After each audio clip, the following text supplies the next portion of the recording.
皆さんこんにちは、山上アリシアですとハローナミですはい、お邪魔します。私の初コラボはアミさんと一緒です。よろしくお願いします。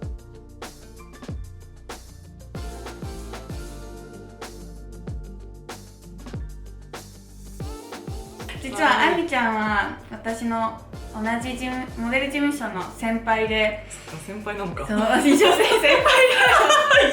応で、それで今日はね、ちょっとコストコに行ってきて、コストコの購入品をね、アミちゃんのチャンネルで紹介してるので、それもぜひチェックしてみてください。で、私の方ではお寿司とかサラダを食べながら、ちょっとね、モデルの職業に関して質問コーナーをやっていきたいと思います。やったー。そう、皆さんのね、インスタグラムの方で質問を募集して、はい、早速ね、食べながらね、やってしていこうと思います。食べようっていう。なんか持っちゃった。では、乾杯。今日もコストコでさ、これ見たときに2人ともね、そう、これだってなってね。よいしょー。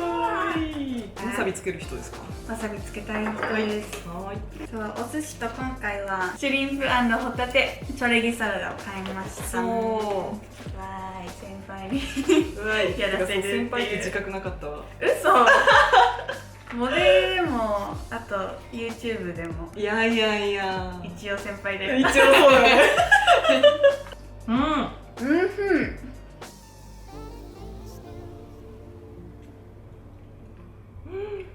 うん。あみちゃんはいつからモデルをやってたんですか？私はでも19の時に今の事務所のレッスンを受け始めて、でもなんやかんやでオーディションとかに多分受かってちゃんと所属したのは大学卒業してからだから23歳ぐらい。でも私は本当に最初もう全然仕事がなくてっていうなんかこう暗黒の長い本当に仕事がない時代がマジで7、8年ぐらいは10年ぐらいなんか本当にあって、で今なんかやっとこうなんかいい感じになってきたよぐらいな感じ。アリシアは私は生後6ヶ月からそうなの超ベイビーモデルをやってて、小学校5年生までモデルをやってたんだけど、そうなんだ。そうで一旦カナダに引っ越したタイミングで辞めちゃって、でちょうど4年前ぐらいに日本に帰ってきた時に、そのサトルジャパンのそのレッスンみたいなのを受けてて、デビューできたのが3年前。まあモデルのエキスパートロードをずっと来たアリシアと、私のなんかある意味こう本当に仕事ないモデルの時期も経験してきた2人だからこその質問が、ね、答えられると。それこそ私ここにあるのが、22歳の素人でもモデルになれますかっていう質問をいただいたんですけど、全然なれると思う。モデルの年齢って、まあ確かに若い時に始めた方が、まあいろんなその機会があるんだけど、その何歳だからできないっていうのは絶対ないと思うんだよね。なんか結構遅めから始めて、それこそパリコレに出るようなモデルさんになるみたいな話最近多い気がするから、むしろどんどんなんか遅くても大丈夫な時代になっているような気がする。そうそう。しかも私もデビューしたの22歳なので。あ、そっか。そう。全然大丈夫だと思いますです突然仕事が入ることありますか？あります。あります本当に私1ヶ月後とかの予定を友達と決めるのがすごいなんかちょっとストレスに感じちゃうぐらい、急に本当次の日なんかオーディションが入りますとか打ち合わせがとかがもう当たり前すぎて。そうだね。だからなんかそれこそ友達と会うのも急な誘いの方が楽な、いや本当にそう、ってなっちゃうよね。攻めてる質問ではいいモデル業界ってピリピリしてるって聞きます。これは本当ですか？でもそんなにピリピリしてる？してないと思う。してないよね。結構ね、一人でやることが多いので、一緒になんか他のモデルちゃんと一緒になることがないから、逆に一緒になるときに知り合いとかだとめっちゃテンション上がるっていうか、うわーみたいな、会えたそうなのよね。じゃあこれは日常にももしかしたら活かせるかなっていう、どうしたら表情豊かになれますか？私的には、もうひたすら鏡の前で練習することかな。私はモデルデビューした時はそれをしてました。練習してました。私も事務所入った時ずっともうマネージャーさんに表情がもう硬いだの暗いだのずっと言われてて、でもやっぱりカメラの前に立った時になんかもう声出して笑うぐらいの勢いで本当にそう本当になんか目とかも笑うとちっちゃくなっちゃうけど、それぐらいの方がやっぱ本当のハッピーが伝わるんだなって思う。わかる。年収は安定してますか？年収年収じゃない収入超不安定だよね。不安定なんか不安定だよね、あははははっていられるモチベーションで生きてるからなんかまあなんとなく生きてこれてるけど、まあ事務所にもよるけそど、うだね歩合制だから仕事させていただいた分しか自分には入らないから、ねえない時はマジでない。本当にうんなんかもうグラフにしたらルルルルルルルルってなるぐらいだよね。じゃあまたちょっとピリピリ系質問ね。はい。モデルやってて体験した女のバトルエピソード。なくはない。あーでもなんかなんて言えばいいんだろうな。なんかね、モデルちゃんがちょっとライバル心が強すぎちゃってちょっとピリピリしちゃってた子がいたっていうのはあるかな。目の前でピリピリさせられたことはないけど、まあ、単純にオーディション受けに行って、そのオーディション会場にあの子がいたあの子がいたってなんとなく把握してて、撮影が終わって上がった CM とかを見てて、あこの子が受かったんだみたいな、ピリピリっていうかメラメラなんだけど、あはーいみたいなあの子の方がこういうことできてこういう仕事やっててとかあるんだけどね、そこは考えちゃダメだよね。いや本当にだから本当になんかおのずと人と比べない癖がやっぱついてくるよね。そうだね。待ってこれ質問なんだっけ？確かになんだっけ最高朝何時起きですか2時私は。あでも私も2時半現場入りみたいな。2時半現場入り？そうなんかこうショッピングモールみたいなところで撮影しなくちゃいけなくて、その朝オープンでお客さんが入るまでに絶対その撮影を終わりきんないといけないみたいな感じだったから、そうずっとなんかもう寝ぼけたまま撮影して、でもまあ無事撮り終えてみたいな。大好きな2人のコラボ嬉しいです。ありがとうございます。モデルをやってて一番楽しいって思う時はなんかモデル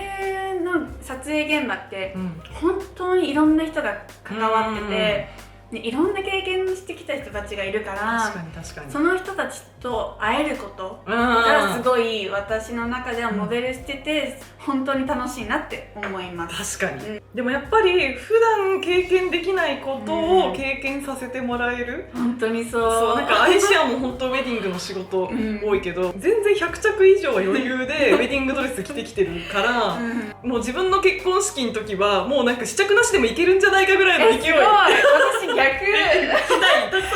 私なんか着すぎてわかんないわ。なんかもっと着たいってなっちゃう。私ちょっとエビが食べたすぎて。私もエビ行こうじゃん。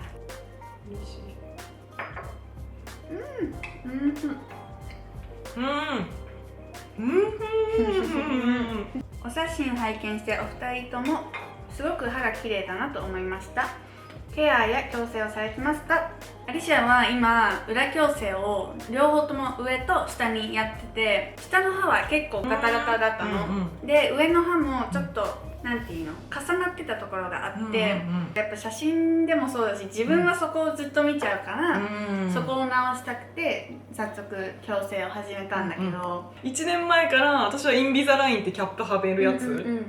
で始めて、やっぱそう自分が一番気になって見てたから、本当やってよかったなって思ってる。全然いるけどね、ガタガタでめっちゃ売れてる子とかも、なんかそうスキッパがなんかそうチャームポイントみたいなね、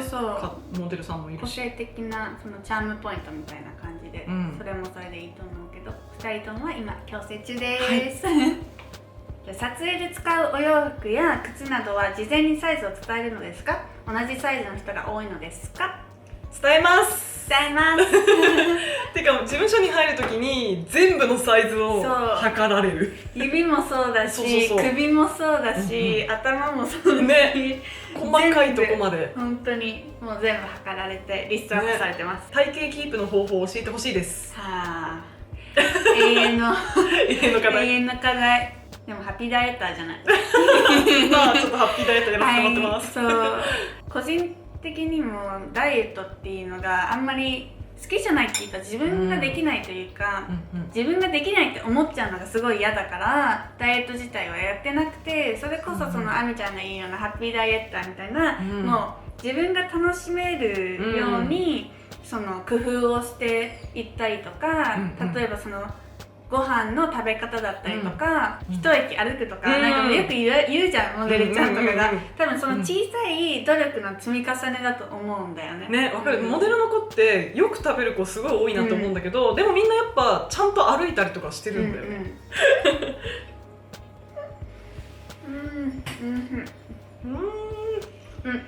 本当はサーモン超美味しい。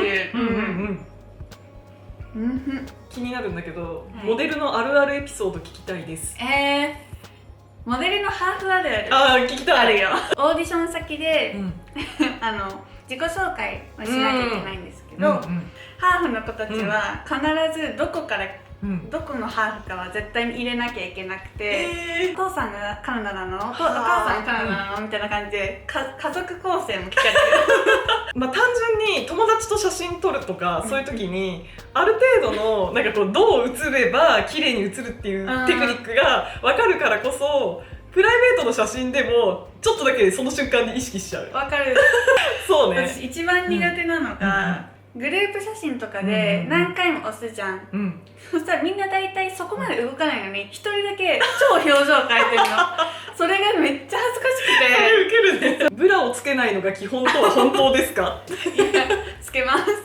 つけるけど、でもこの前なんかヨガのウェアの撮影の時に、なんか下着の跡が絶対つかないように着てくださいってあって、それってブラはしていけないなって思って、まあヌーブラ出動したんだけど、ウェディングの撮影でもあって、後ろが空いてたりとかもするから、ブラの跡がつかないようにっていうので、私もヌーブラで行くことはあるかな。じゃあちょっとこんなものがあったので、芸能人の方はプライベートがさらされたり精神的に大変な職業だと思いますが、どう感じていますか？でも本当どこで誰に会うかわからないから、常に見られてるっていうのは、まあモデルとしてもその芸能界としてもちゃんと意識持ってなきゃいけないところかなとは思います。なんかこうカメラで撮った時になんか本当に日常のちょっとした思考とか行動とか言動ってなんかポロッと出ちゃうから、なんか一回私オーディションでちょっとネガティブなことを言っちゃったことがあって、それって普段思ってるからだなって思って、そこから普段も気をつけようと思ったんだけど、やっぱそういうのが出ちゃうからこそプライベートからなんかいつでも見せられるような状態にはしようとは思う。そうだね。でもなんか芸能人だからそう批判されたりとか、そういうのが当たり前でしょっていうのも思われたくないかな。そうだね。なんか一応みんな人間だし同じだから、なんかそこで芸能人だからっていうのはないと個人的に思うかな。でもなんか別になんか自分のこと芸能人とも思わないしね。私もそうなんです。なんか石井ですって感じ。アリシャです。本当そんな感じだよね。すっごい面白いのいっぱいあってさ、なんか質問が皆さんね、おーっていう答えがいがあるというか、ありがとうございます。本当にありがとうございます。あみちゃんの方でもそのコストコ購入品を載せてるので、ね、いっぱい買ったので、みんなもチェックしてみてください。それでは最後まで見てくれてありがとうございます。グッドボタンとチャンネル登録よろしくお願いします。それではまた次回の動画で会いましょう。あみちゃんありがとう。ありがとうございました。バイバーイ。